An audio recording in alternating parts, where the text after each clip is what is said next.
இந்த வீடியோவில் நம்ம பார்க்க போகிறது யூடியூப்பில் ஃப்ரீயாக கிடைக்கக்கூடிய கிரைம் த்ரில்லர் மூவிஸை மட்டும்தான் வந்து சொல்ல போகிறோம். ஆல்ரெடி நம்ம சேனலில் பார்ட் 1 பார்ட் 2 வீடியோ வந்து ரிலீஸ் பண்ணியிருக்கோம். அதற்கான லிங்க் நான் டிஸ்கிரிப்ஷனில் கொடுக்குறேன். கண்டிப்பாக அதை போய் செக் பண்ணி பாருங்கள். இதில் நம்ம ஃபஸ்ட்டாக பார்க்க போகிற படம் 2018 ஒரு சவுத் கொரியன் மூவியாக ரிலீஸ் ஆன தி நெகோசியேஷன். இந்த படம் தாங்க சொல்கிறேன். ஆக்சுவலாக இந்த படம் வந்து பார்த்தீங்கன்னா இப்போ ரீசெண்டாக தான் வந்து தமிழில் வந்து டப் பண்ணியிருக்காங்க. இந்த படம் நான் பார்க்கும்போது வந்து பார்த்தீங்கன்னா இங்கிலீஷ் வெர்ஷனில் தான் பார்த்தேன். பட் இப்போ தமிழ் டப்பிங் வெர்ஷனுமே வந்து சூப்பராக பண்ணியிருக்காங்க.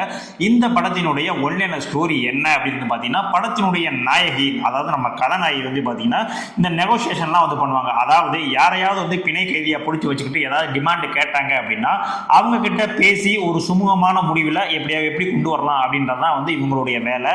இது மாதிரியான ஒரு சுச்சுவேஷனில் படத்தினுடைய வில்லன் வந்து பார்த்தீங்கன்னா ஒரு முக்கியமான ஆளை வந்து கடத்தி வச்சுட்டு இதுதான் டிமாண்ட் அப்படின்ற மாதிரி சொல்கிறோம். ஸோ அந்த சுச்சுவேஷனில் நீங்கள் போய் எப்படியாவது அவன்கிட்ட நெகோசியேஷன் பண்ணி இந்த பிரச்சனையை வந்து சால்வ் பண்ணுங்க அப்படின்ற மாதிரி அனுப்புகிறாங்க.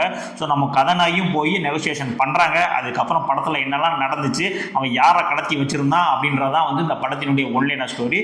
இந்த படம் கண்டிப்பான முறையில் வந்து உங்களை ஏமாத்தாது. ஒரு பக்காவான ஒரு கிரைம் த்ரில்லர் ஸ்டோரிங்க. இதில் எந்த விதமான அடல்ட் கண்டென்ட்டும் கிடையாது. நீங்கள் ஃபேமிலியோடய வந்து பக்காவாக பார்க்கலாம்.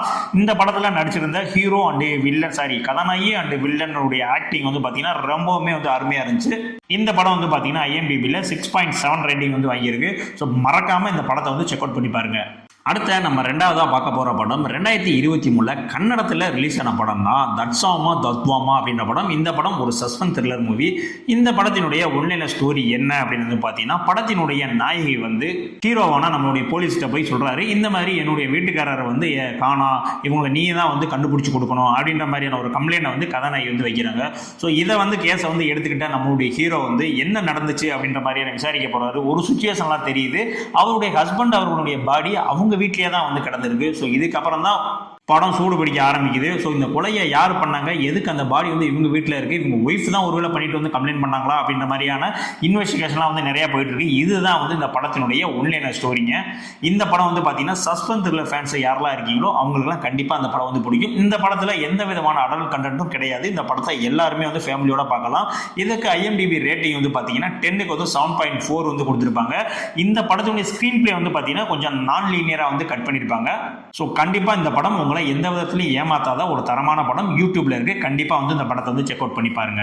அடுத்த மூணாவதா நம்ம பார்க்க போற படம் 2012 மலையாளத்தில் ரிலீஸ் ஆன செகண்ட் ஷோ அப்படின்ற படம். இது வந்து ஒரு கேங்ஸ்டர் த்ரில்லர் படங்க. இந்த படத்தினுடைய கதை என்ன அப்படின்னு பார்த்தீங்கன்னா, படத்தினுடைய நாயகன் வந்து பார்த்தீங்கன்னா அந்த ஊர்ல இருக்கக்கூடிய சின்ன அந்த கேங்ஸ்டர்லாம் வந்து சொல்லக்கூடிய சின்ன வேலைகள்லாம் வந்து செஞ்சுட்டு இருக்காப்புல. இது மாதிரி ஒரு சுச்சுவேஷன்ல வந்து அவருக்கு ஒரு வேலை வருது, அந்த வேலையை செய்யறாப்புல. அதுக்கப்புறம் அவருடைய வாழ்க்கையவே புரட்டி போற அளவுக்கு பல சம்பவங்கள்லாம் வந்து நடக்குது.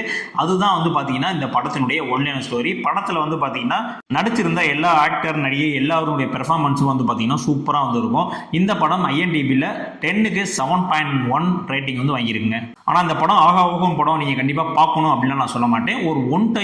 ஒரு ஒன் டைம் வாட்சபிளான ஒரு படம் தாங்க. ஏன்னா படம் வந்து ரிலீஸ் ஆகி கிட்டத்தட்ட வந்து பாத்தீங்கன்னா 14 வருஷத்துக்கிட்ட ஆயிடுச்சு. ஏன்னா 2012 வந்து ரிலீஸ் ஆன படம். ஸோ அந்த அளவுக்கு நீங்க மைண்டை வந்து ரெடி பண்ணிட்டு அந்த மாதிரியான ஒரு மைண்ட் செட்ல வந்து இந்த படத்தை போய் பாருங்க. அடுத்த நாளாக தான் வந்து பார்த்தீங்கன்னா 2024 கன்னடத்தில் ரிலீஸ் ஆன படம் தான் வந்து பார்த்தீங்கன்னா கங்காரு. இந்த படத்தினுடைய ஒன்லைன ஸ்டோரி என்ன அப்படின்னா, படத்தினுடைய நாயகன் வந்து பார்த்தீங்கன்னா ஒரு போலீஸ் இன்ஸ்பெக்டர் வந்து இருக்காப்புல. அவருக்கு பார்த்தீங்கன்னா அந்த ஸ்டேஷன் அருகில் இருக்கிற ஒரு ரெசார்ட். ஸோ அந்த ரெசார்ட்டில் அடிக்கடி வந்து ஒரு மர்டர் நடக்குது, அங்கே இருக்கிற வர்றவங்கலாம் வந்து காணா போயிடுறாங்க அப்படின்ற மாதிரியான விஷயங்கள் வந்து தெரிய வருது. ஸோ அந்த கேஸை வந்து கையில் எடுக்கிறாரு. அதுக்கப்புறம் எதுக்கு அவங்களாம் காணா போகிறாங்க, எதுக்கு இறந்து போகிறாங்க, அதுக்கு பின்னால் இருக்கக்கூடிய பேக் ஸ்டோரி என்ன அப்படின்றது தான் வந்து இந்த படத்தினுடைய ஒன்லைன ஸ்டோரி. எனக்கு தெரிஞ்சு இந்த படத்தில் இருக்கக்கூடிய இன்வெஸ்டிகேஷன் சீன்ஸ் எல்லாமே வந்து சூப்பராக இருக்கும். கடைசி வரை அந்த சஸ்பென்ஸ் வந்து மெயின்டைன் பண்ணிக்கிட்டே இருப்பாங்க. ஸோ உலக படங்கள் நிறையா பார்க்கக்கூடிய ஆள்கள் கண்டிப்பாக வந்து அதை கெஸ் பண்ணிடுவாங்க. பட் புதுசாக நான் இப்போதான் படமே பார்க்க ஆரம்பிச்சிருக்கேன் அப்படின்னா கண்டிப்பாக உங்களால் கெஸ் பண்ணுறதுக்கான வாய்ப்பு வந்து கம்மி. இந்த படம் IMDbல வந்து பார்த்தீங்கன்னா 10க்கு 6.2 வந்து ரேட்டிங் வந்து கொடுத்துருக்காங்க.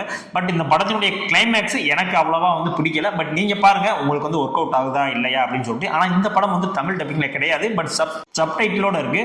ஸோ கண்டிப்பாக வந்து இந்த படத்தை வந்து வாட்ச் பண்ணுங்க. அடுத்து நம்ம அஞ்சாவதாக பார்க்க போகிற படம் 2023 ரிலீஸ் ஆன டிவில் த பிரிட்டிஷ் சீக்ரெட் ஏஜென்ட். இந்த படம் தான். பட் இந்த படத்தினுடைய ஒன்லைன ஸ்டோரி என்ன அப்படின்னு வந்து பார்த்தீங்கன்னா, இந்த படமே வந்து பார்த்தீங்கன்னா ஒரு சுதந்திரம் கிடைக்கிறதுக்கு முன்னாடி எடுக்கப்பட்ட ஒரு படமாக தான் வந்து காட்சிப்படுத்தப்பட்டிருக்கும். அந்த காலகட்டங்களில் இவர் வந்து ஒரு ஸ்பை ஏஜெண்டாக வந்து ஒர்க் பண்ணிட்டு இருப்பார் பிரிட்டிஷில். ஸோ அப்போ வந்து பார்த்தீங்கன்னா ஒரு ஜமீன்தார், அவருடைய பெண் வந்து இந்த மாதிரி மிஸ் ஆகிறாங்க. ஸோ அதை வந்து இன்வெஸ்டிகேஷன் பண்ணுறதுக்காக வந்து தலைமை வந்து உள்ளே இறங்குறாப்புல.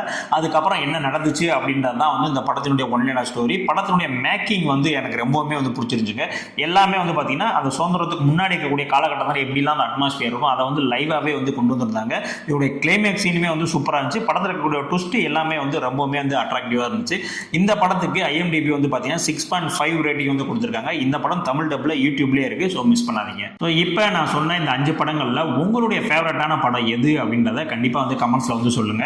இது இல்லாமல் இதுக்கான பார்ட் 4 வீடியோ வேணும் அப்படின்னாலும் சொல்லுங்க. கண்டிப்பாக அதை வந்து நான் போஸ்ட் பண்ணுறேன். ஆல்ரெடி பார்ட் 1 பார்ட் 2 வீடியோலாம் வந்து இருக்கு. நான் டிஸ்கிரிப்ஷனில் கொடுத்துருக்கேன். நீங்கள் போய் செக் அவுட் பண்ணி வந்து பார்த்துக்கோங்க. ஸோ அதுக்கு முன்னாடி உங்களுக்கு எந்த ஜானரில் படம் வந்து ரொம்ப பிடிக்கும், இந்த ஜானரில் இருக்க படங்கள்லாம் கொஞ்சம் போடுங்க அப்படின்ற மாதிரி ரெக்கமெண்டேஷன் இருந்துச்சு அப்படின்னா கண்டிப்பாக அதை கமெண்ட்ஸில் சொல்லுங்கள். அதுக்கான வீடியோ உடனே வந்து கிரியேட் செய்து போடப்படும். ஸோ இதே மாதிரியான அடுத்த ஒரு வீடியோவில் வந்து உங்களை சந்திக்கிறேன். நன்றி.